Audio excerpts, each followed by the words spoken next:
네, 안녕하세요. 창작과 정치, 세상을 만드는 언어 간담회에 오신 여러분 환영합니다. 진행 맡은 강유정입니다. 반갑습니다. 안녕하세요.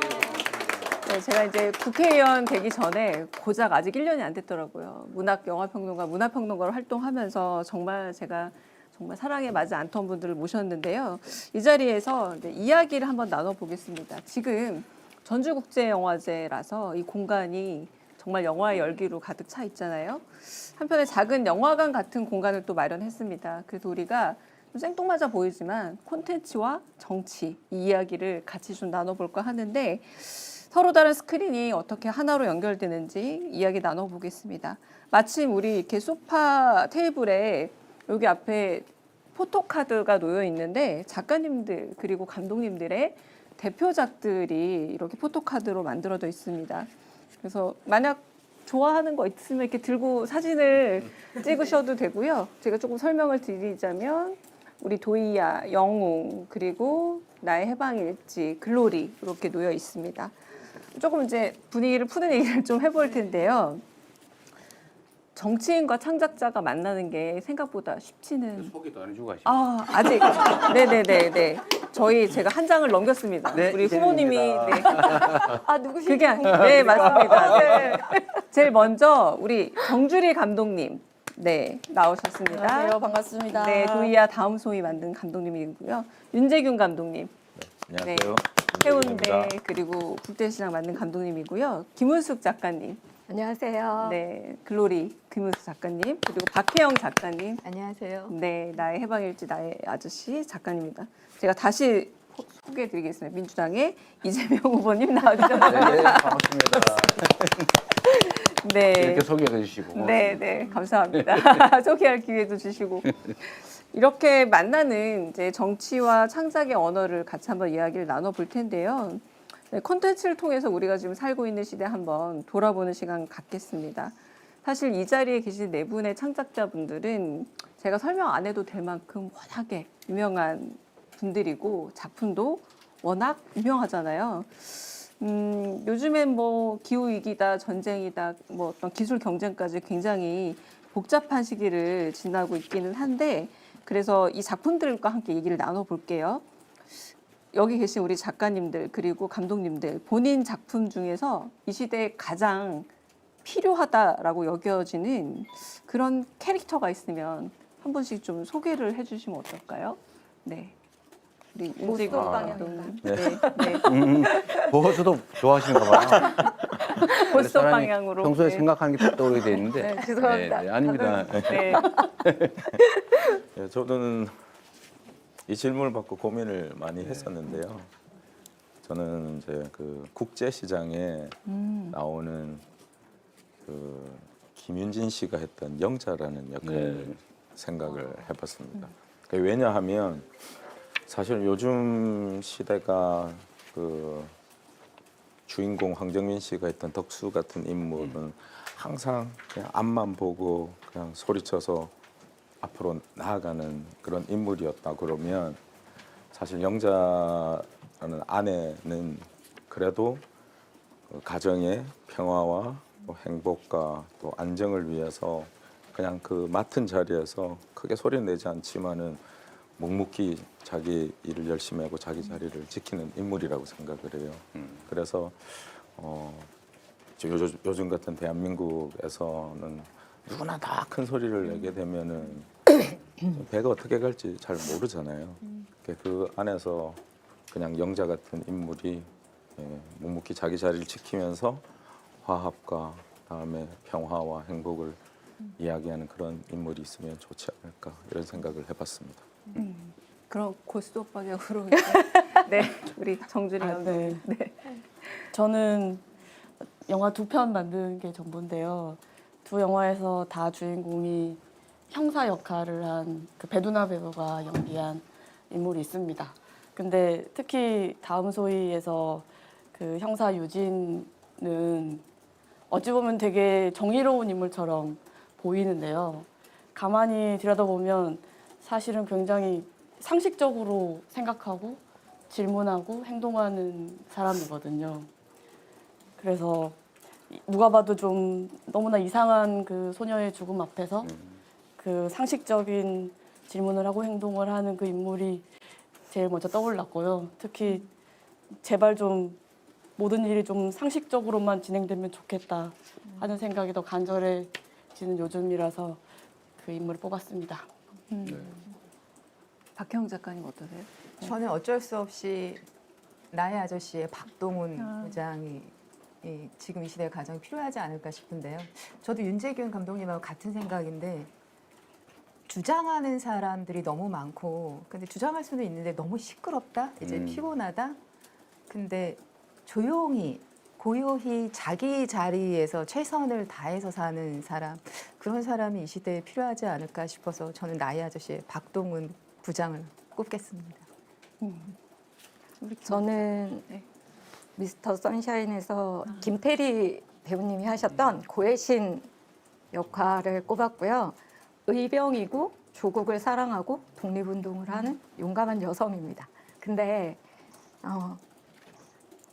다른 한 캐릭터를 더 추천하자면 시크릿 가든의 김주원 캐릭터 어떨지. 그 기본 플롯이 남녀주가 영혼이 바뀌는데 여야 대표가 영혼이 좀 바뀌고 그거 좋은 생각이에요. 네, 그래서 그거 좋은 생각. 누구랑 바뀌고 싶으십니까? 아, 지금요? 지금이야. 나 김문수 한번 해보고 싶어요. 저는 한동훈 그 전 대표님이랑 바뀌시면 재밌겠다. 그건 별로예요. 그래서 그 영혼이 바뀌는 네. 그 캐릭터가 워낙 극단으로 네네. 다른. 그래서 영혼을 한번 바꿔봐 드리고 싶다. 그럼 이 빨리 끝나지 않을까라는 생각이 들었어요. 영혼보단 몸만 바꾸면 좋겠어요.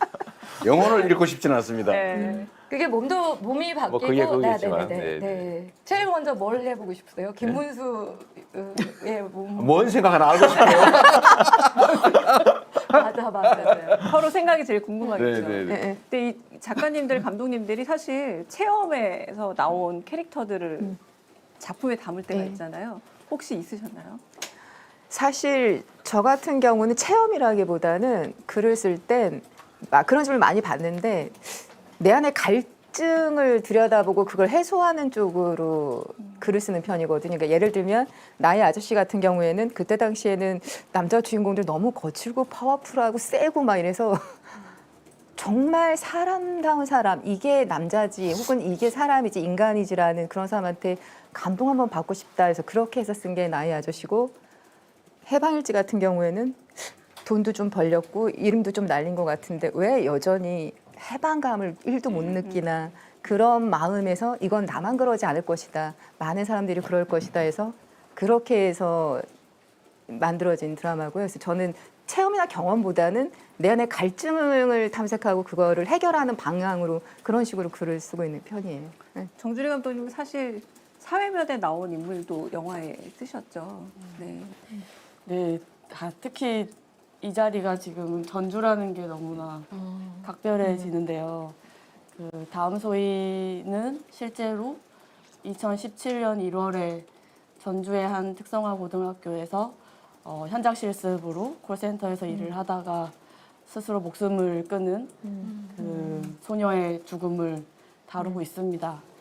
근데 사실 제가 그 사건을 2021년에서야 접하고요. 영화로 만들기 위해서 제일 먼저 저 자신에게 물어봤던 게, 너는 그때 뭐 하고 있었지? 제 자신은. 근데 그때가 너무나 공교롭게도 그 박근혜 대통령 한참 탄핵 심판 와중이었어요. 저도 너무나 매일 그 뉴스를 보고 막 이렇게 마음 졸이고 그랬었는데, 그 전혀 몰랐던 전주의 어느 한 곳에서는 한 소녀가 그렇게 학교에도 소속되지 못하고 그 일하고 있는 그 기업에도 소속되지 못하고 그 사이에서 그렇게 외로움에 지쳐서 스스로 목숨을 끊었구나. 그런 그 비극적인 죽음이 왜 나는 지금 이제서야 알았고, 이것은 이 죽음과의 나의 거리는 뭐고, 근데 그 탄핵 심판에 막 그렇게 막 몰두했었던 그 가깝게 느껴졌던 거리감은 뭘까? 그거를 좀 고민하다가 영화로 만들게 됐거든요. 그래서 오늘 참 이 자리도 너무나 좀 네, 각별하고 네, 뜻깊고 그렇습니다. 그러니까 문화예술인들께서 공통적으로 말씀하시는 게 큰 정치가 놓치는 작은 삶의 정치를 꼭 다루고 싶었다는 말씀하신 것 같아요. 우리 후보님은 정치인이 되는데 혹시 영향을 준 작품 내지는 그 작품의 캐릭터, 드라마나 뭐 소설도 좋고요. 혹시 이 캐릭터처럼 되고 싶다 생각한 캐릭터 있으실까요? 제가 사는 게 영화 같아요. 맞습니다. 지금 거의 서사를 쓰고 계시죠. 네네. 제가 어떤 영화나 이런 데서 뭐 이제 영향을 많이 받는 것보다는 어떤 감동적인 뭐 장면들은 있죠. 가장 최근에는 제가 그 복삭 소가수다 보고 내가 엄청 많이 울었거든요. 근데 그 여주인공 애순이 네. 제 여동생 지금은 사실 환경미화원 일을 하다가 화장실에서 새벽에 죽었는데 그 여동생이 어릴 때 이름이 애자예요. 근데 그 작가가 일부러 애순이라고 지었겠죠? 네. 그렇겠죠. 당연히 네. 이름에 다 그런 의미를 넣어서. 근데 그 애순이의 삶이라고 하는 게 우리 대한민국의 대부분 서민들의 애틋한 삶이잖아요. 이름도 잘 지은 것 같고, 내용도 잘 만든 것 같고, 연기도 아주 잘한 것 같고. 그래서 참 재밌었다 싶으면서 아주 감동이었고요. 저는 지금도 그 영화를 좋아하는데 러버넌트라고 있죠. 왜? 아, 레버넌트라고 네, 막. 엄청 네. 긴 영화죠. 네. 그 얼음밭이 된 곳에서 끝까지 가서 결국 살아남는. 살아남았죠. 네. 디카프리오 나. 맞습니다. 네, 맞습니다. 공가죽을 뒤집어 쓰고서라도 아, 살아남는. 네. 그래서 사실은 제가 완전. 되게 어려울 때 그 영화를 보면서 살아남아야지. 진짜 집념의 네, 네, 생존이었습니다. 네, 그런 문학 작품들이나 영화나 이런 것들이 뭐 제 삶에도 많이 도움을 준 것 같아요. 이렇게 좀 작품 속 캐릭터를 이야기하다 보니까 저는 일단 애자라는 한 인물을 또 알게 됐네요. 저희 모두 알게 된 것 같고 우리 후보님이 어떤 생각하시는지도 엿볼 수 있었는데 이런 강력한 K 콘텐츠의 힘입니다. 그런데 조금 이제 진지한 얘기를 한번 해볼게요. 오히려 가장 좋은 시기인데 위기에 대한 이야기는 또 그 어느 때보다 나오지 않나 싶은데 자, 지금 K 콘텐츠가 겪고 있는 문제 어떤 게 있다고 생각하는지 일단 윤재균 감독님 한번 콕 집어서 말씀 한번 주시죠. 네. 예. 일단 그 후보님 뵌다고 이래가지고 나름대로 되게 절박한 마음으로 그러셨어요? 왔는데 일단 뭐 간단히 말씀드리면은 지금 이제 상업 영화계에 대해서 간단히 말씀을 네. 드리겠습니다. 지금 영화계는 많은 분들이 아시는 것처럼 극장에 이제 사람들이 잘 가지 이제는 않고 그래 됐죠. 예. 그리고 그 극장에 사람들이 안 가니까 당연히 그 대기업에서는 OTT로 영화를 만드는 게 투자과 또 잘 안 되는 상황이고 근데 또 관객 입장에서 봤을 때는 이제 볼만한 영화가 없다고 또 계속 뭐 불만이고 이게 지금 한국 영화계는 악순환이 되는 것 같아요. 그래요. 예, 그래서 한마디로 이야기하면 한국 영화는 지금 현재 상업 영화에서 한정돼서 말씀드리면 중증 외상 센터에 들어있는 응급 환자 같아요. 그러니까 뭔가 대책이 일어나지 않으면 그 나름대로 확신은 있습니다. 아마 한 짧으면 한 2, 3년 내에 길어도 아마 5년 내외에 대해서 아마 한국 영화는 거의 없어지지 않을까 하는 생각입니다. 그래서 지금 중증 외상센터에 들어와 있는 응급 환자이기 때문에 사실 영화 발전을 위해서 다양한 이제 정책들이 사실은 그 고민하고 계시는 거는 아는데 지금 현재는 이제 긴급한 수혈이 저는 필요하다고 생각을 하고. 그리고 어떤 걸까요? 예, 그래서 후보님은 또 추진력도 있으시고 또 구체적인 거를 또 도와주시려고 한다는 말씀을 제가 들어서 지금 그 시장에 이 영화 산업을 맡기기에는 지금 이미 한계에 도달한 것 같습니다. 왜냐하면 이때까지 영화판에서 영화 산업으로 키운 데는 기업들의 역할이 사실 되게 컸었거든요. 근데 그게 이제는 기업의 목적이 결국은 그 이윤 극대화이기 때문에 돈이 안 되는 사업에는 그 어느 기업도 이 사업을 하려고 하지를 않습니다. 그래서 이때까지 한국 영화계를 이끌어왔던 많은 기업들이 이제는 투자를 안 하려고 합니다. 이게 정확한 현실이고 그 기업들의 돈을 받으려면 투자를 받으려면은 제작사한테 50% 투자를 어디서 받아오라고 하는 게 지금 정확한 현실입니다. 돈이 없어서 투자를 받으려고 하는데 제작사 보고도 미리 받아오라고? 다른 데서 받아오라고 합니다. 영화가 들어갈 수가 없습니다. 그래서 구체적으로 그냥 한마디만 말씀드리면 시장 상황에 맡기기에는 한국 영화계는 빠른 시간 안에 붕괴될 것이다. 이게 정확한 팩트이기 때문에 그냥 정부에서 제가 생각할 때 한시적으로 1년에 한 편씩 정도는 한국 영화가 만들어질 수 있게끔 정부에서 지원을 조금 해주시면 제작 지원을 해라. 제가 생각할 때는 그냥 있는 그대로 구체적으로 말씀드리겠습니다. 그냥 정부에서 투자 사업을 한번 영화에 직접 직접 펀드 투자를 해라. 정부에서 투자 사업을 해주시면 한시적으로 예를 들어서 상업 영화의 평균 제작비가 순재 요즘 한 70억 내외 되거든요. 그거를 1년에 한 달에 한 편씩 정도를 12편 정도 1년에 한 1,000억 정도 그거를 해서 한 2년 정도만 해주시면 왜냐하면 상업 영화가 이제는 안 만들어지기 때문에 그렇습니다. 상업 영화가 만들어질 수 있게끔 딱 2년 정도만 한번 해주시면 그 안에 분명히 다시 관객들한테 사랑받을 수 있는 영화가 저는 나올 수가 있다고 생각을 하기 때문에 그런 지원을 한번 생각을 해봐 주셨으면 좋겠다. 이게 제 생각입니다. 그런데 생태계가 안 만들어지면 지원이 끊기면 또 그렇게 될 텐데. 그래서 한시적으로 그러니까 한시적으로 한 2년 정도만 그렇게 정부에서 하면 해주신다면 생태계가 만들어질 거다. 저는 그 안에서 또 좋은 컨텐츠가 나와서 다시 관객이 극장으로 올 수 있는 또 계기는 분명히 그 안에서 저는 만들어질 수 있다고 생각합니다. 근데 내가 오늘 얘기를 좀 안 하려고 그랬는데, 근데 제가 이 영화 제작에 관심이 많거든요. 뭐 실력이 있는 건 아니고. 내가 성남에 있을 때도 영화 제작 지원을 했는데 시 예산으로. 혹시 아세요? 모르시죠? 이 열심히 착하게 하는 사람은 기억을 해줘야지. 네, 경기도에서도 하고 했는데 그게 꽤 성공적이어서 독립영화 제작 지원을 했어요. 연간 3억, 5억 이렇게 주는데 근데 저는 그게 필요하다고 보죠. 특히 이제 독립영화 제작이 꼭 필요할 것 같아서 상업 영화야 뭐 돈 되면 하는 거고 안 되는 걸 돈 들여서 할 수는 없는 거고. 근데 그때 제가 든 생각이 어쨌든 풀밭을 많이 키워야 되겠더라. 생태계를 만드는 거죠. 근데 제가 그걸 하다 그다음 생각한 게 이 영화라고 하는 게 제작비도 중요한데 시나리오가 엄청 중요하다. 맞습니다. 근데 시나리오 작가들 양성을 해야 되는데 지금 양성 기관이 없다고 하더라고요. 뭐 거의 도제 비슷하게 돼 있는 모양인데 이것도 제작 키우세요? 드라마 작가는 작가협회에서 그런 곳이 있어요? 있습니다.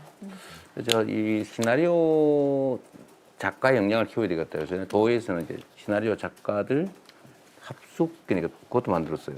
고향에 어디 만들어놨을 거예요. 근데 그 다음에 생각을 하니까 최근에는 영화관들이 문을 닫잖아요. 전부 집에서 이걸로 이렇게 보고 있으니까. 근데 이거를 피할 수 있냐? 못 피하잖아요. 그래서 최근에 나온 얘기가 이 플랫폼을 전부 외국에서 장악을 하고 있으니까. 근데 거기 런칭을 하려면 다 그거 종속되는 거잖아요. 그러니까 저희가 할 얘기를 다 알고 지금 박혜영 작가 막 준비하고 그런가요? 얘기하고 있을 것 같아요. 그러니까 그 이제 플랫폼이 없으니까 이 플랫폼을 공용 플랫폼을 만들든지 내가 옛날 배달 특급 만들듯이 플랫폼을 만들어서 거기 자유롭게 좀 할 수 있게. 근데 이제 이런 시스템을 갖추지 않으면 아무리 제작 지원을 해도 그냥 물 뿌리는 때까지 살겠지만 아니면 말라버릴 것 같아요. 그래서 제가 사실 오늘 얘기를 좀 듣고 싶은 거는 주요 요소가 뭐냐. 일단 컨텐츠, 그러니까 네. 시나리오가 중요할 거고 네. 두 번째는 이제 그 제작 역량, 그러니까 이 제작 역량이 사라지잖아요. 그 요걸 유지를 해야 될 테고 세 번째는 제작 비일이 되고 네 번째는 뭐 어디다 보여줄 거냐.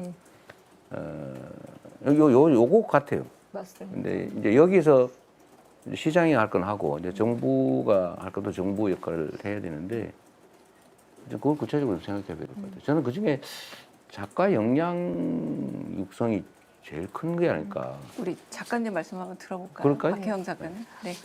예, 저희 드라마 같은 경우도 방송도 지금 시장이 상당히 어려졌던 게 지금 4, 5년 전만 해도 그때 넷플릭스로 대표되는 OTT가 생기면서 글로벌 OTT가 생기면서 오징어 게임이니 뭐 이래서 그때 글로벌 OTT가 생기면서 프로그램 제작편에서 확 늘어났어요. 근데 5년이 지난 지금 확 다운된 거죠. 왜냐하면 한국의 제작 실정에서 제작비가 옛날만큼 싸지 않은 거예요. 몇백 올라 버렸다더라고요. 예, 그러니까 외국 입장에서는 우리가 좋은 시장이 아닌 거예요. 싸고 좋은 제품이었는데 비싸고 비싼 제품이 돼버리는 순간 이제 싹 나가서 현재 제작 현수가 예전 수준으로 돌아갔어요. 다시 그러니까 반토막 이렇게 난 거죠. 근데 이제 그러면서 생긴 문제가 뭐냐면 출연료가 엄청 올라 버렸다고 하더라고요. 그 원인 중에 하나가 글로벌 OTT가 확 폭증하면서 프로그램 편수가 느니까 서로 데려가려고 하는 게 있죠. 그러니까 스텝 인건비며 그리고 또 하나가 뭐냐면 글로벌 OTT는 저작권, 재방송 이런 걸 안 줘요. 그러니까 인터넷 한 방에 릴리즈 되면 이제 끝나버리는 시스템이라 그래서 저작권이 없는 대신 돈을 더 주는 거죠. 영원히 이건 우리 거야. 일시적으로. 그러니까 영원히 우리 거야. 그러니까 너한테는 권리가 없어. 그러면서 돈을 더 주는 거죠. 그러니까 이게 다 올라버린 거예요. 근데 내려가질 않는 상황이 된 거죠. 이러면서 국내의 가장 큰 문제는 방송사 채널의 드라마가 이걸 감당할 수 있는 수준이 안 되는 거예요. 저 방송사 사장이 저한테 그렇게 얘기하더라고요. 예. 왜냐하면 출연료가 예. 4배 올랐대. 4배. 이런 이유 요인으로 다 올랐는데 심지어 광고는 인터넷으로 다 가요. 그러니까 방송에 없어요. 그러니까 이제 수익 구조는 없는데 드라마 가격은 엄청나게 세져서 더 이상 이제 못 만든다. 만들 수 없는 상황인 거죠. 근데 이런 요인이 됐던 게 제작비 폭등인데 여기에 일조를 한 게 글로벌 OTT라는 거죠. 그렇죠. 네. 모든 저작권을 다 가져가는 거예요. 재방료, 출연료 다 가져가고 권리를 다 가져가는 대신에 돈을 좀 더 줄게였는데 사실 이전에는 저희 나라에는 그런 법이 아니고 저작권법이 있어서 그러니까 판매되는 만큼 사용되는 만큼 거기에 대한 이익을 나눠주는 건데 기업 입장에서 이제 그걸 안 하겠다라는 거죠. 글로벌 OTT는 다 자기의 권리를 옛날 말로 하면 입도 선매라고. 예, 예. 그러니까 저희는 다 매절 계약을 강요당하고 있는 시기예요. 그러니까 신인 작가든 뭐 경력 작가든 전부 양도하는 매절 계약을 하지 않으면 방송을 안 줘야 돼요.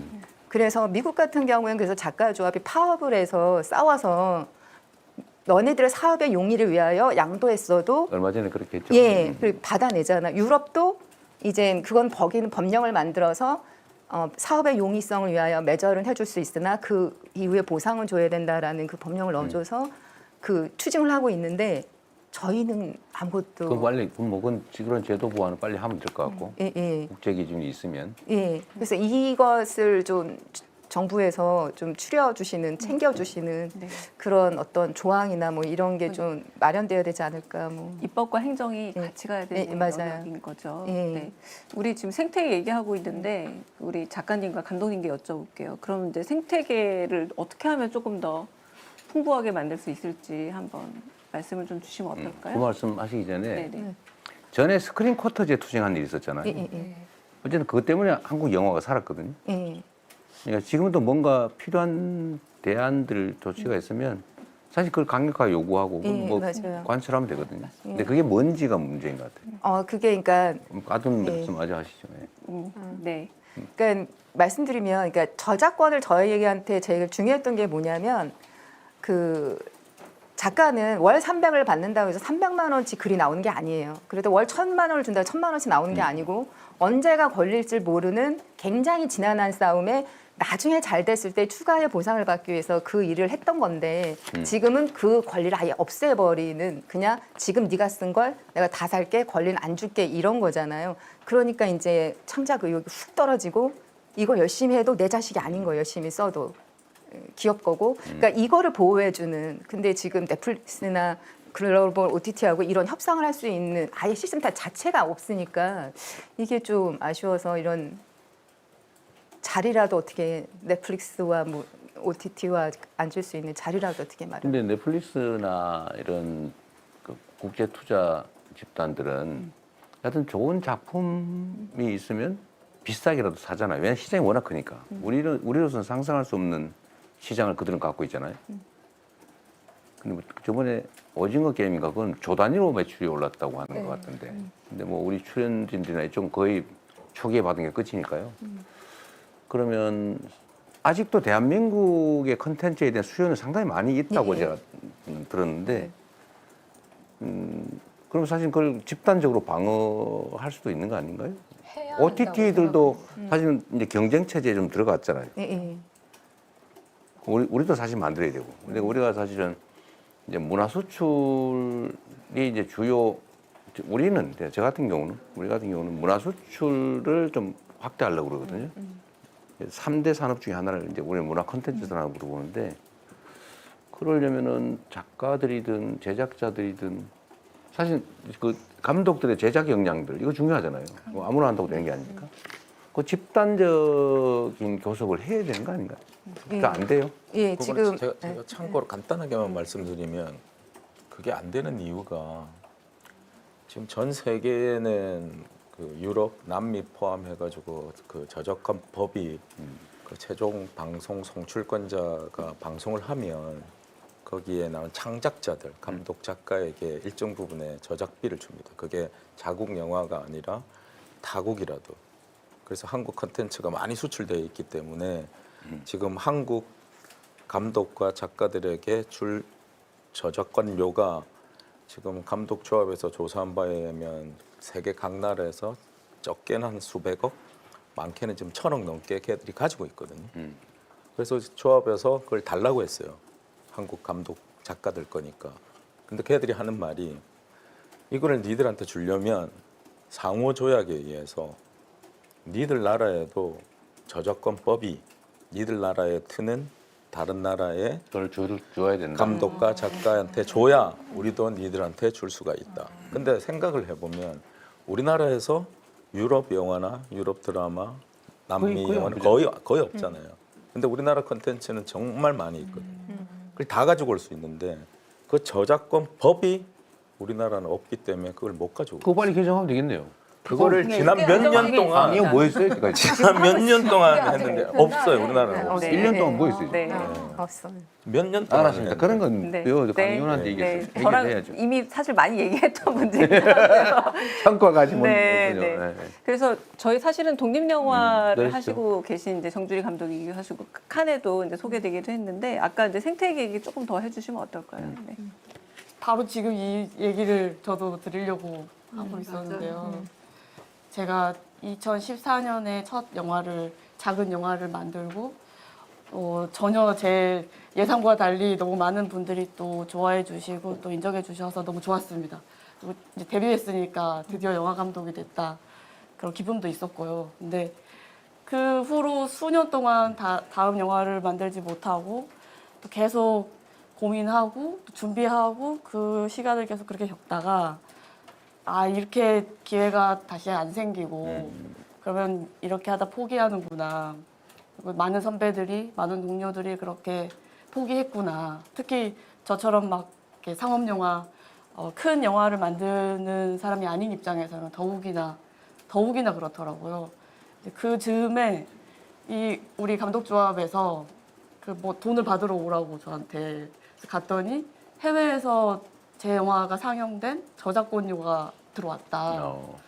그래서 제가 이제 그 당시에는 그 개념이 잘 모르겠더라고요. 이 돈이 어떻게 생긴 거죠? 그랬더니 마치 노래방에 가서 노래를 부르면 그 노래 작곡가와 몇 원씩 쌓이죠. 네, 그런 것처럼 이게 생긴 거라고.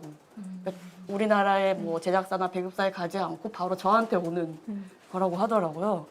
근데 그 소식을 딱 듣는 순간 그리고 제 통장에 그 내역과 함께 그걸 보는 순간 내 영화가 다시 나와 연결되는구나. 누군가 해외 뭐 혹은 어딘가의 누군가와 제가 다시 연결이 됐구나 하면서 그 너무 포기하고 싶었던 그 마음이 다시 좀 이렇게 다시 뭔가 해봐야겠다. 뭔가 다시 나와 또 내가 영화를 만드는 사람이라는 그런 정체성도 다시 한번 다지게 되고 그러면서 용기를 내서 사실은 두 번째 영화를 또 만들게 된 것이거든요. 이 문제가 왜 그 아까 말씀드렸듯이 남미나 뭐 유럽이나 다른 나라들은 다 이미 하고 있는데 왜 아직 우리나라는 이렇게 멀지? 그래서 힘 닿는 대로 저도 이렇게 만약에 저한테 기회가 생기면 말씀도 드리고 그 법 개정을 위해서 국회에 가서 또 말씀도 드리고 해봤는데 자꾸 이렇게 진척이 안 되고. 그거 왜 안 되는 거예요? 그게 약간의 또 서로 이해관계 네, 이해관계가 조금 다른 부분이 있고요. 조정을 네, 시간이 네, 필요하군요. 좀 조정이 필요합니다. 그리고 우리 좀 이 얘기 꼭 해봐야 될 것 같아요. 우리 창작자들과 그리고 후보님이 관심 있어 하시는 분야이기도 한데 AI와 디지털 창작에 관한 얘기입니다. 그러니까 이렇게 콘텐츠 산업이 전반적으로 위기 상황에서 AI 등장을 마냥 반길 거라고 외부인들은 생각을 하세요. 그러나 이제 문화 콘텐츠 개념 안에서는 여기도 좀 준비해야 할 영역들이 많이 남아 있는 거죠.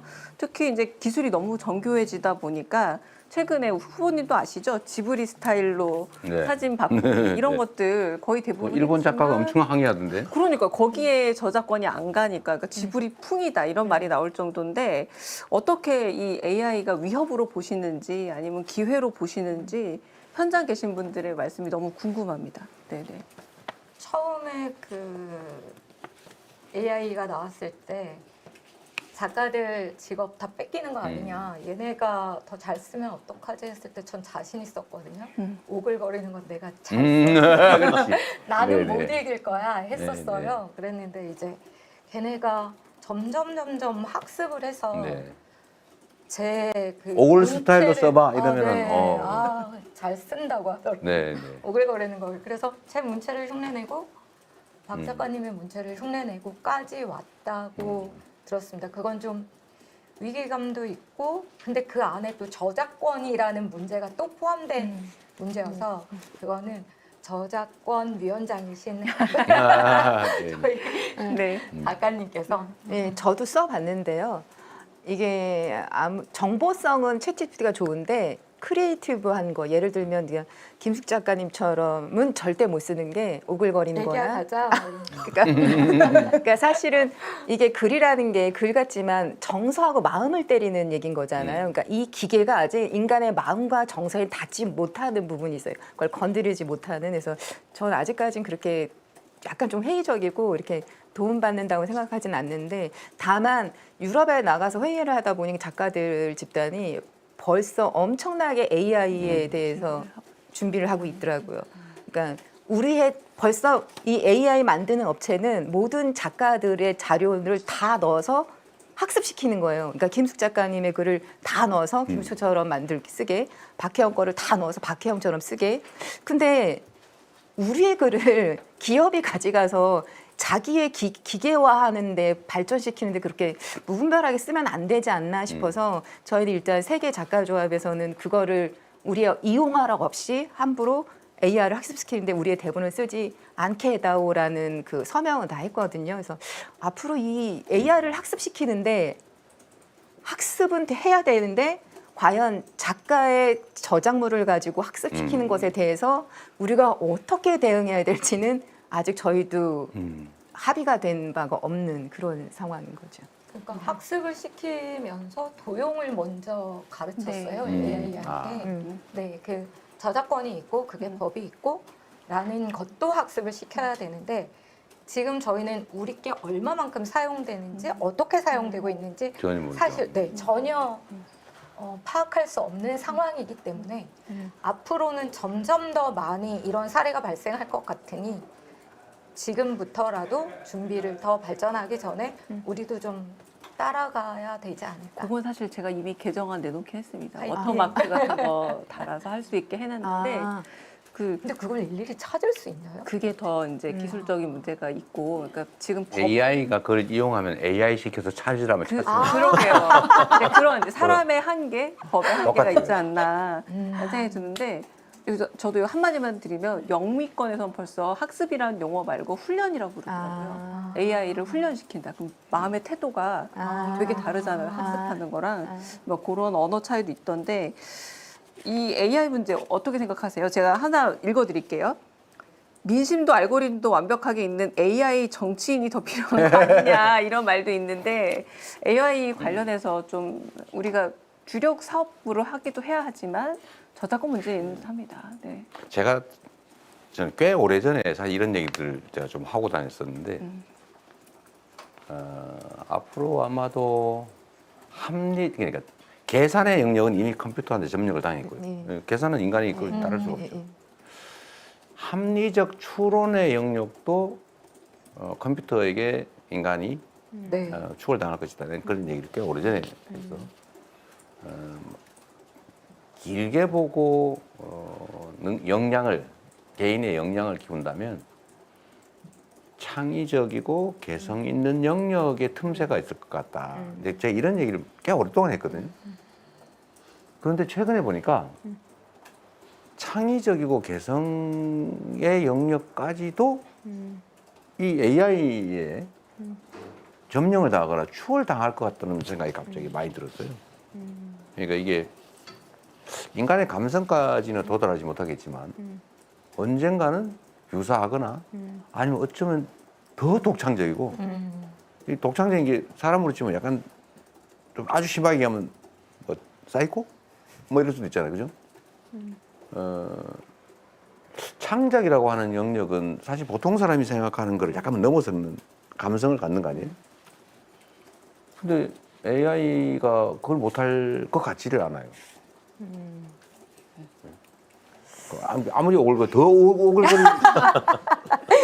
수도 있거든요. 왜냐하면 그건 뭐 할 수 있는 거지. 말씀 듣고 물론 보니, 이게 네. 선을 넘으면 사람이 재밌다, 수치스럽지 않다라는 선까지 지키는 게 중요하잖아요. 근데 네네, 그걸 넘으면 맞습니다. 이렇게 될 테니까. 근데 그거는 어떻게 될지 모르겠지만 어쨌든 이게 심각한 상황인 건 맞는 것 같고 다만 이거를 피할 수가 없다는 거예요. 이게 문제가 있으니까 안 해. 안 할 수 없는 거예요. 결국은 유용한 도구가 될 수도 있고 위협이 될 수도 있는데 이제 AI 윤리라고 하는 거 최근에 AI 관련된 우리 입법 중에 규제 조항을 유보하자 뭐 이런 얘기 하고 있잖아요. 근데 그게 이제 창작자들 입장에서는 약간 억울한 상황이 벌어질 수도 있어요. 이게 논쟁거리인데요. 어쨌든 정치가 해야 될 일은 그런 거죠. 그러니까 그 한계를 설정하는 거. 학습을 한다면, 훈련을 한다면, 훈련 재료를 제한하거나 아니면 뭐 사용료를 지불하게 한다든지 네. 아니면 뭐 금지한다든지 이런 게 있을 수 있고요. 근데 AI 윤리를 전 세계적으로 설정해야 된다고 다들 말은 하는데 문제는 담장을 치는데 온 세상에 담장을 다 칠 수는 없거든요. 담장을 쳐도 다 넘어올 수가 있단 말이에요. 보지 않는 사이에. 이게 지금 정치권에서는 그게 매우 중요한 고민거리 중에 하나입니다. 어느 선을 언제. 지금 AI 관련된 산업을 가지고 전 세계 국가들이 막 좀 목숨 걸고 경쟁을 하기 때문에 사실은 규제를 누가 먼저 하느냐. 지금 우리나라가 제일 먼저 하는 꼴이 됐다더라고요. 그래서 이거 미루자 규제를 이런 논란도 있는데 창작 영역에서는 조만간 도래할 것 같아요. 근데 다만 저는 이런 건 있어요. 이 적절한 표현인지 모르겠는데 저는 공장에서 가방을 만들던 사람인데 장갑 이런 거 만드는 사람인데 제가 어릴 때 보니까 수출용 장갑을 만드는데 똑같아요. 상표를 그 회사 거를 붙일 뿐이에요. 근데 내수용 상표가 달라. 똑같아 근데 가격은 엄청 차이가 나요. 근데 그게 시중에 예를 들면 수출용이 유명 상표를 붙인 거 야구 글러브 이런 거. 근데 시중에 나가면 엄청 비싼데 똑같은 국내 상표를 붙인 거 싸잖아요. 근데 우리는 똑같은 거야. 똑같은 재료로 똑같은 노동자가 똑같은 기계로 만든 거예요. 근데 사람들은 다르게 느껴요. AI가 만들면 AI 제작 이러면 누가 보겠어요 이거를. 뭐 작가님 썼다 그래야 재밌지. 그것도 방법일 수 있겠다. 아니 이게 앞으로는 그 저작권이라고 하는 게 진짜 중요해질 것 같아요. 네. 똑같은 품질의 내용 그들은 권위가 있냐면 권위가 중요하잖아요. 그래서 그 측면에서 보면 이제 활용을 잘하면 되는 거죠. 이제 뭐 제자들 시키잖아 보통요. 네. 제자 있으세요? 네, 있습니다. 있지 당연히 있겠지. 네. 나 이렇게 가르치면서 부려먹기도 하고 그런 거 아니에요? 네. 월급 많이 주세요. 네. 많이 주시고. 근데 이거를 얘들아, 보지 마, AI를 이거. AI를 이제 창작의 도구로 잘 활용하는 게 중요한 거죠. 도구로. 이제 빼앗길까 두려워하지 말고 잘 활용하는 거. 저는 네. 아주 개인적으로 기준이 판단을 하게 하느냐 말게 하느냐, 판단을 내가 하느냐 AI가 하느냐가 윤리적이고 철학적인 기준이 될 것 같습니다. 계산이나 학습이나 이런 거는 충분히 해도 되는데, 예를 들어서 나 오늘 이재명 후보님 만나러 가야 되는데 갈까 말까 이런 것들을 묻죠. 그러면 50% 지지율이 나왔던데 가는 게 어때? 아주 현실적이고 현명한 판단이십니다. 그래? 네. 그러면 가볼까? 이런 판단, 그 판단을 제가 하고 뭣도 제가 골라서 입고 이렇게 신나게 와야 되는데, 그 판단을 AI에게 맡기기 시작하면 인간은 인간 본연의 어떤 그런 것들을 다 이렇게 빼앗기게 된다는 생각이 제가요 듭니다. 이제 생각나는 게 하나 있는데 사실 똑같은 문제인데요. 인간사가 그런 것 같아요. 뭔가 새로운 요소가 생겨서 위협을 느껴요. 근데 활용을 할 수도 있어요. 과거에 보면 우리 옛날 얘기 많이 나오는데 자기가 엄청난 기술을 개발해요. 근데 그 자식에게만 가르쳐줘요. 그중에 자식 한 명에게만. 다른 사람 절대 안 가르쳐줘요. 옛날에 그랬잖아요.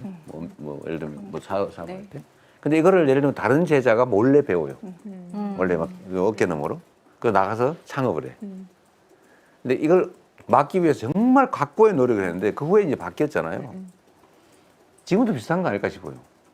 우리가 엄청난 이게 창작 실력을 갖고 있는데 막 어깨 너머로 AI가 들여다보는 거 아니에요 지금. 네, 맞습니다. 그래 들여다보고 싹 몰래. 그러나 뭐 그것도 저는 하나의 기회일 것 같아요. 적응해야 되고 활용해야 되지 않을까. 그러니까 그런 생각이 듭니다. 후보님 말씀하신 명품으로 만드는 브랜드가 후보님 생각에 K 컨텐츠라는 겁니다. K 붙여줘야죠. 컨텐츠를 붙이는 순간 김은수표 드라마, 윤재균 감독 영화, 우리 정주리 감독 영화, 박형 작가님의 딱 붙이는 순간 K 컨텐츠가 붙이는 순간 명품이 된다라고 말씀하셨죠. 한국 작품 이렇게. 맞습니다. 한국 작품에 지금 사실 그렇잖아요. 한국 실제 그래 음식, 되고 있죠 좀. 뭐 한국 메이크업까지 우리 컨텐츠를 타고 나가는데 저는 이제 슬슬 얘기를 정리를 좀 해볼 때가 됐는데 K 컨텐츠가 세계를 전 지금 주도하고 있고 이 주도를 어떻게 미래로 더 끌고 가느냐의 문제에 우리 후보님께서 관심도 많고 또 방법에 대한 질문을 오늘 드리는 시간이었습니다. 그래도 이야기 꼭 했으면 좋겠다라는 얘기랑 함께 앞으로 K 컨텐츠가 어떻게 될지 그리고 우리 후보님 어깨를 무겁게 해도 됩니다. 어떻게 해달라라고 말씀해 주셔도 됩니다. 네, 마지막 말씀 좀 듣겠습니다. 네. 예, 저는 뭐 후보님이 그런 문화에 대해서 관심을 많이 가져주신 것에 대해서 되게 감사하고요. 근데 진짜 말 그대로 K 컨텐츠를 넘어서 K 컬처 그리고 이게 비롯돼서 뭐 K 푸드, K 뷰티 이 K 컬처, K 컨텐츠가 경제적인 효과를 환산을 한다 그러면 저는 엄청나죠. 엄청날 것 같습니다. 그런 입장에서 진짜 K 그 컬처 컨텐츠가 좀 더 잘 될 수 있도록 당연히 신경을 써 주시리라 믿고요. 특히 그런 상황에서 지금 제일 어려움에 처해 있는 저희 영화계에 대해서 영화가 진짜 한국 100년 그 근현대사에서 그래도 서민들의 마음을 움직이고 다음에 따뜻하게 위로를 해줬던 영화가 이제는 사라질 위기에 처해 있습니다. 거기에 대해서 한 번만 더 네. 애정을 가지시고 영화계에 대해서 한 번만 생각을 해봐 주시면 되게 감사하겠습니다. 제가 이 문화계를 대표하는 국회의원 정할 때요, 그 저기 감독한테 물어봐서 이분 추천받은 거예요. 너무 잘 알아가시고 계십니다. 지금. 애정을 많이 가져주시고. 여기다 압력을 많이 넣습니다. 예. 하라고 네, 그러니까. 네. 네. 우리 작가님. 네.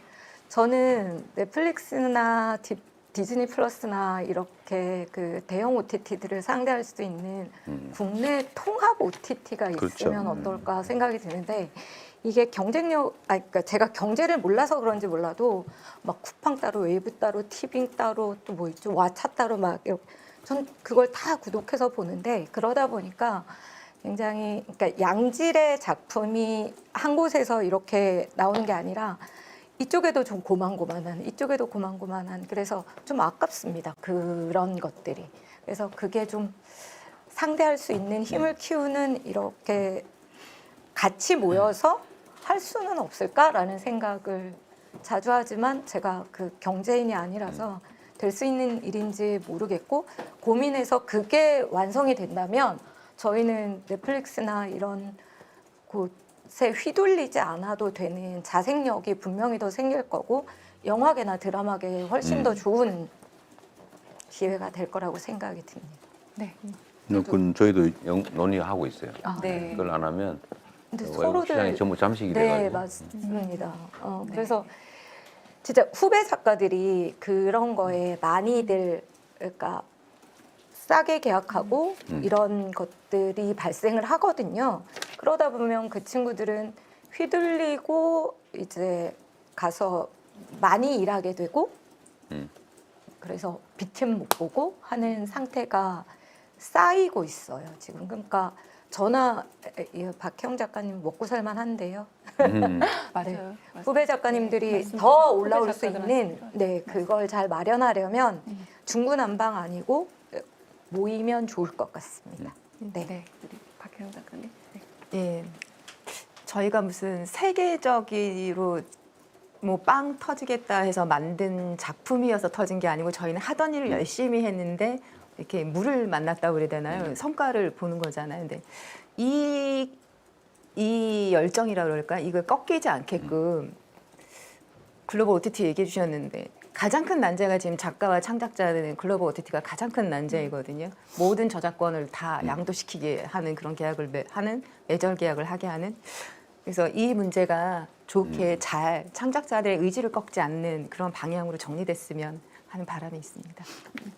이 외국의 입법례는 방어 장치가 다 돼 있다 그 있죠. 말이에요. 예. 있어요. 근데 나중에 따로 하면 이거. 네, 그건 네, 왜 그래? 그 미국의 새 정부가 들어오고 나서 왜 웃음이 나오죠? 왜 웃음이 나오죠?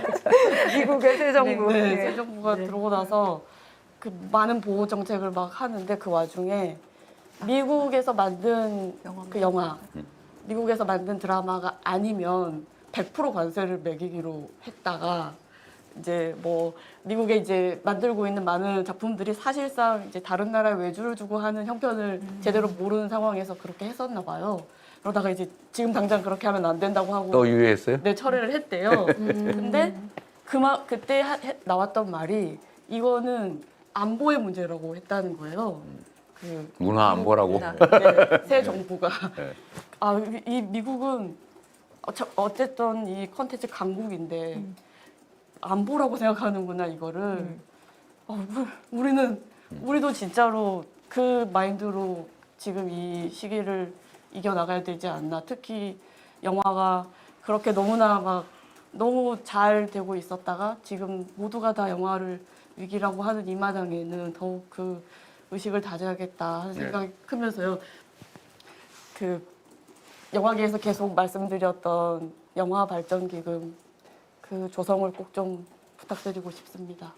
지금 일단 명발기금은 네, 법적으로 올려놨고요. 대통령령에서 올려놨고 저번에 통과를 그게 했습니다. 네.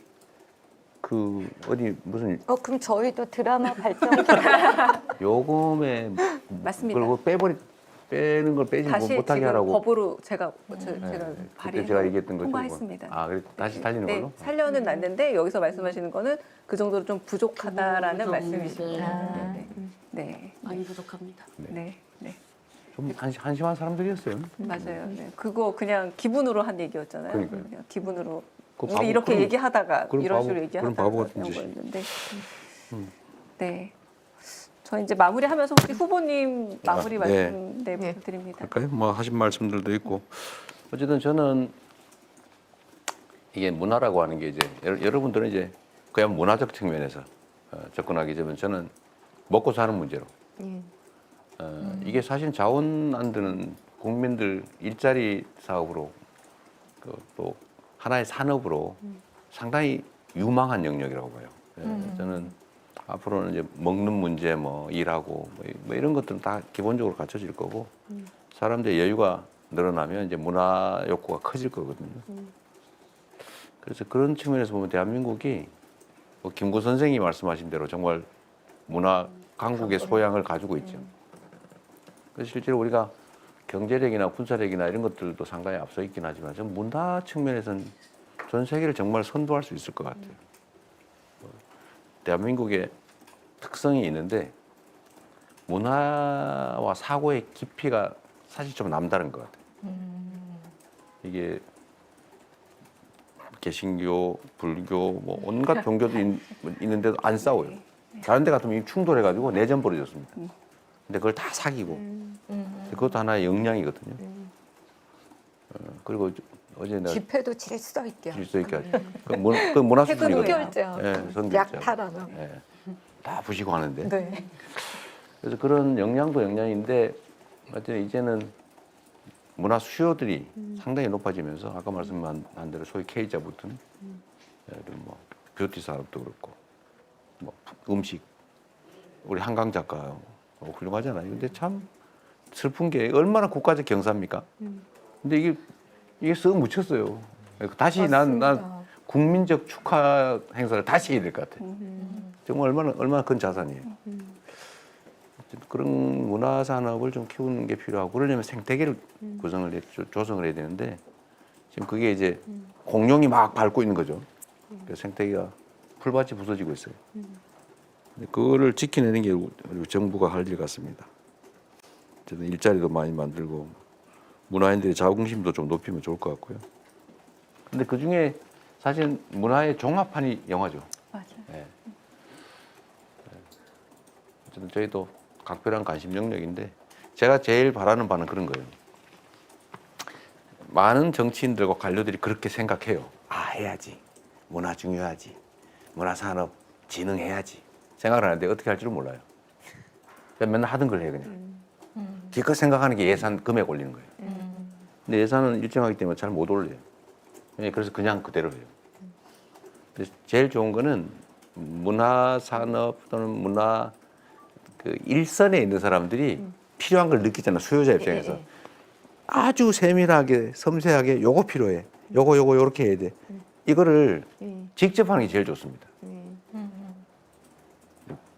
좋은 사람을 골라서 대표를 보내든지 전 앞으로 우리가 할 수 있다면 정책도 그 관료들은 들어서 정리는 잘해요. 근데 문제는 입력되는 게 있어야지. 근데 그걸 여러분들이 만들어줘야 됩니다. 세부적으로 이건 요렇게 저건 저렇게. 그래서 문화 기반도 확대하고 문화 역량도 키우고 인재도 키우고 제가 전에도 얘기했지만 작가학교 이런 거 하나 만들면 어떨까. 네, 그런 생각 해봤죠. 그 예술대학교 외에 그냥 아니 제가 생각하는 거는 저 네. 시골에 사람 없어서 난리라고 학교가 다 문 닫는데 그중에 저기 경치 좋은데 학교 하나 빌려가지고 우리 작가님 같은 분이 가가지고 한 달에 5시간씩 수업해주고 그걸 계속 교대를 하면 되잖아요. 해주실 건가요? 교대를 하면 돼요, 그대로. 제가 다른 분이 네. 얘기하면은 제가 얼마인 줄 아세요? 네. 의무감을 가지고 하는 거죠. 네. 이 후보님이 그래서 말씀하시면 전국에서 그 희망하는 학생들이 길을 가서 일정 기간 수업하게 하고 그 수업을 인정해주고 그럼 그 동네도 살 테고 네. 발굴도 될 테고 역량도 키우고 먹고 사는 길도 생기고 전 세계 문화 산업도 우리가 좀 오늘 나온 얘기 중에 주도하고. 가장 현실적인 것 같아요. 그러니까 빠르고 맞습니다. 네. 네. 눈앞에 이렇게 가시화 탁 할 수 있는. 네. 어쨌든 같이 노력하면 좋겠어요. 보도 작가 하시면 잘하실 것 같아요. 저는 뭘 해도 잘합니다. 워낙에 일을 잘하시기 때문에 다른 일을 더 잘하시기 어떤 일을 때문에 제가 탐내지 않겠습니다. 이제 지원하되 간섭하지 않는다라는 8기 원칙이 아니라 문화예술계에서 지원하고 같이 협력하자라고 하자. 좀 더 나간 아, 요구들을 하시더라고요. 아. 간섭하지 않는다고 내버려두는 게 아니라 지원하고 협력하자. 직접 하는 거죠. 예. 네, 같이 하자라는 말씀을 하는 걸로 참 세상이 또 바뀌었습니다. 오늘 콘텐츠 산업과 정치 우리 각자의 자리에서 이야기들을 나눠봤는데요. 좀 미래가 기대되죠. 내일도 기대되고 더 나은 문화로 우리 더 나은 대한민국 만드는데 다 도와주셨으면 합니다. 그럼 오늘 간담회 자리는 여기서 좀 마치도록 하고요. 네. 참석해 주셔서 너무 감사하고 귀한 말씀 너무 감사합니다. 떨려요, 네, 감사합니다. 네. 오길 잘했어요. 너무나요. 아, 다음에 영광입니다. 이게 40% 많았을 것 같아. 챗GPT가 40%니까 감사합니다. 감사합니다. 네. 네. 네. 아, 감독님. 예, 잘 부탁드리겠습니다.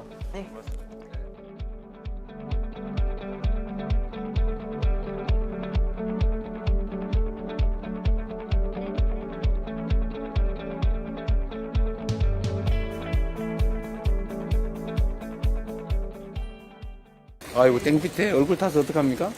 뜨거운데 많이 기다리셨습니다. 먼저 하세요. 네네. 질문 아, 카메라 여기 있군요. 받겠습니다. 이렇게. 네, 먼저. 안녕하세요. 네. 머니투데이 이승주입니다. 전주까지 오셨는데 불가피하게 정치 현안 관련해서 한좀 그러세요? 여쭙겠습니다. 오늘 서울고법에서 후보님 공직선거법 위반 혐의 관련 사기 황소심 첫 공판기일에 대선 이후로 연기했는데요. 관련해서 후보님 입장 여쭤보겠습니다. 아, 그게 메인이에요? 나 카메라가 더 굵게 이쪽이 메인인 줄 알았네요. 네.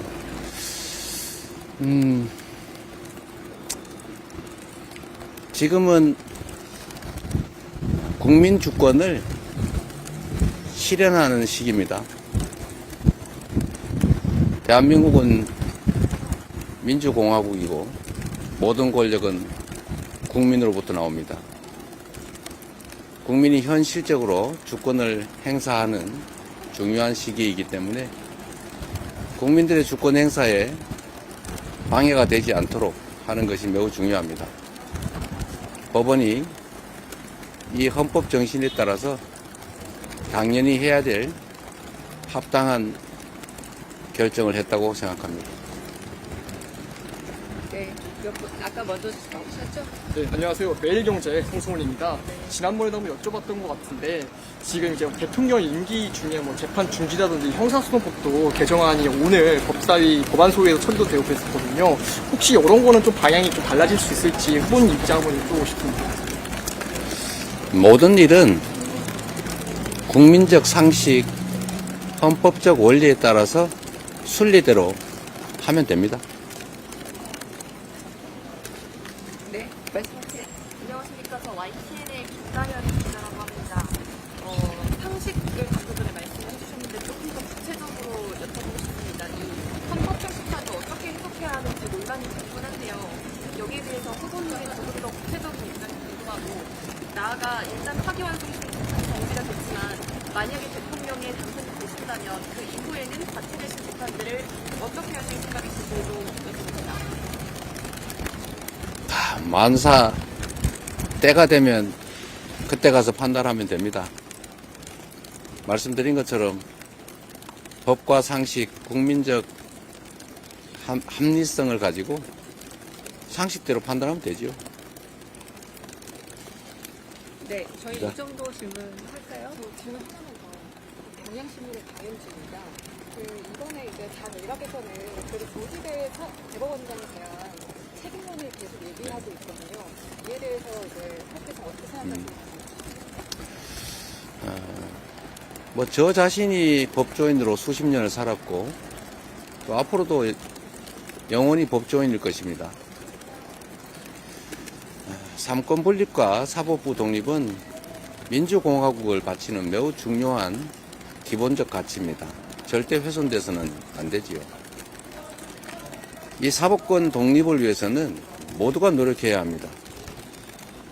그리고 저는 기본적으로 여전히 사법부를 신뢰합니다. 그러나 언제나 그렇듯이 모든 구성원들이 균질하지가 않습니다. 사법부 독립을 지켜내고 또 앞으로 이런 일이 발생하지 않도록 경계를 삼는 일은 반드시 필요한데 어떤 조치가 필요할지는 역시 건전한 국민의 상식 그리고 구성원들의 치열한 토론을 통해서 정해질 것으로 생각합니다. 반드시 지켜야 될 사법 독립 정말 중요합니다. 우리가 사법부를 보통 인권과 민주주의의 최후 보루라고 합니다. 보루라고 하는 말이 가지는 그 의미를 한번 생각해 보시기를 바랍니다. 네, 질문이 너무 많은데 딱 하나만 하고 정말 끝낼게요. 저 뜨겁기도 하시니까. 네. 이미 지난달에 문학에 관련한 공약을 내놓으셨는데요. 오늘 이런 일정 가지신 만큼 가장 시급하게 추진해야 된다고 생각하는 문학에 관련 공약이라든가 하나 문제가 있다면 대한민국은 문화 역량이 뛰어난 나라이고 우리 국민들의 문화적 소양도 매우 특출합니다. 김구 선생이 그 어려운 시절에도 우리 대한민국 국민들의 문화적 역량을 높이 평가하고 세계에 내놓을 문화 강국을 소망했습니다. 지금도 K-컨텐츠, K-컬처가 전 세계인들의 각광을 받고 있습니다. 저는 이게 앞으로 우리가 산업으로 육성을 하고 우리 국민들의 중요한 일자리로 자리 잡을 수 있다고 믿기 때문에 앞으로 문화산업 육성에 총력을 다할 생각입니다. 아마도 AI를 비롯한 첨단 기술 산업 그리고 앞으로 기후 위기에 따른 에너지 전환 그리고 거기에 대해서 아마 문화 산업이 3대 축이 되지 않을까 그렇게 기대하고 있습니다. 저희가 네. 시간이 다음 일정 너무 밀려가지고요. 죄송합니다. 여기까지. 네, 듣도록 그래요. 하겠습니다. 수고했습니다. 네, 감사합니다. 네.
대표님 사진 한 장 찍어주시면 가운데 양보하겠습니다.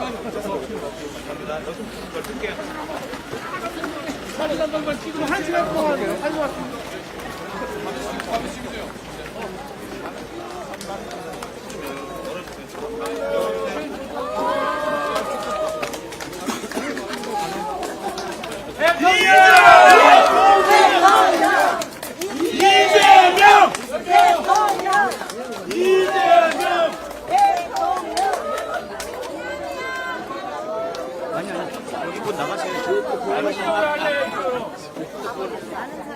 사랑합니다. 사랑합니다. 사랑합니다. 힘내세요.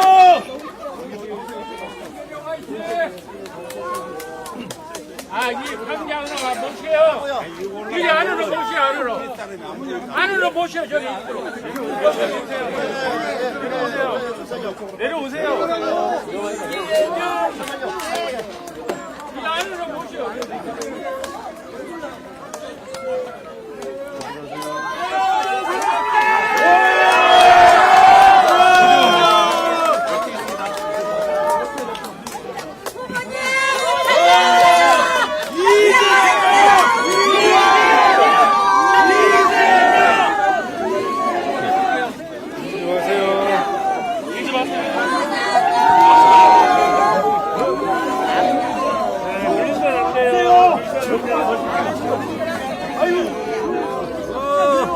고법 공판 연기를 환영합니다.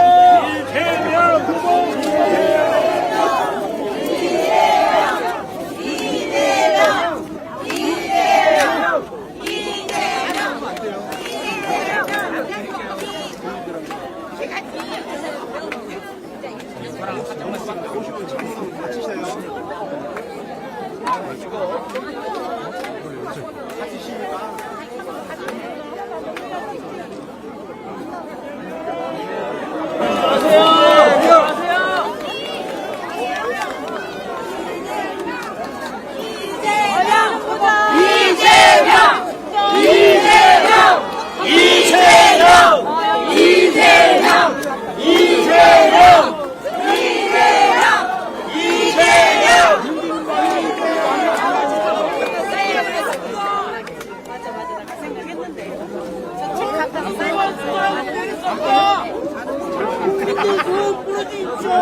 서울 고등법원 오락기 내렸습니다. 국민들 서울 불러주십시오. 이재명! 국민들 이재명!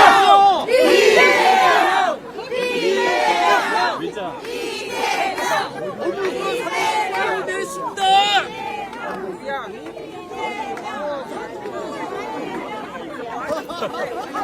대한민국 사람이야죠. 네, 알겠습니다. 대한민국도. 의원님 축하드립니다. 사법부랑 이쪽이요, 이쪽!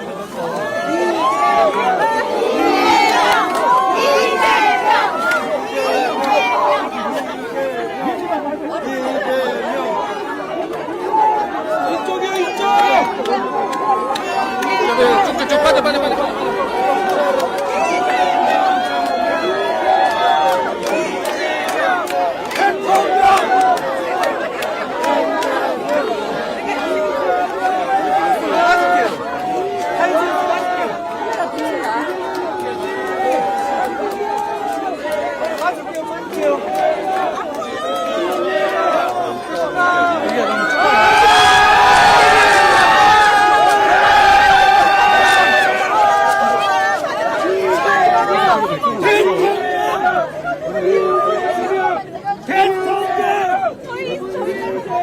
애기 동선 좀 만들어주세요.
이재명 서울 고등법원의 공판 연기를 환영합니다. 아직 안 끝났어요. 기다리세요. 국민의 시간이다. 사법부는 반성하라. 반성하라. 반성하라. 이재명.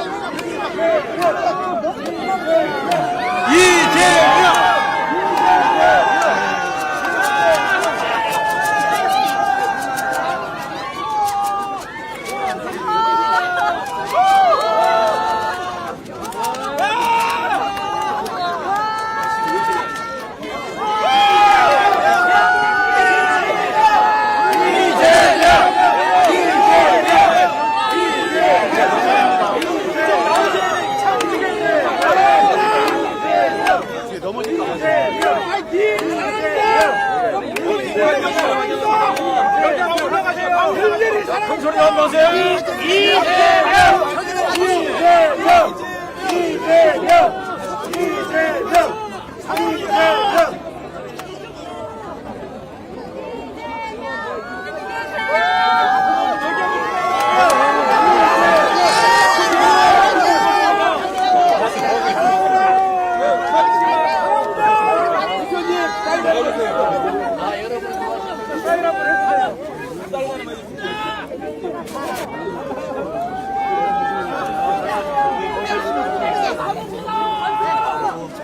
사랑합니다.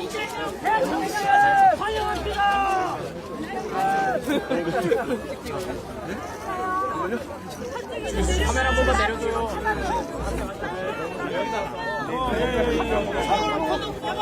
오늘 잡보겠습니다.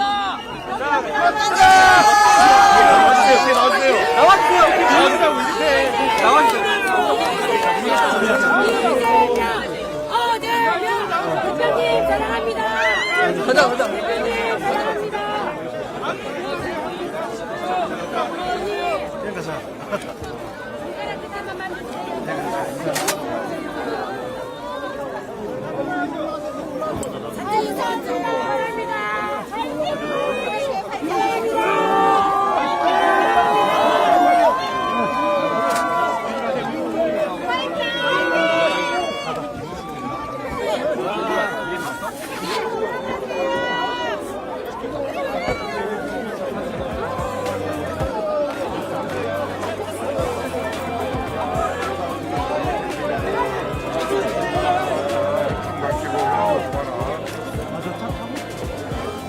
사고자들은 인사가 많은 것으로 많이 있지만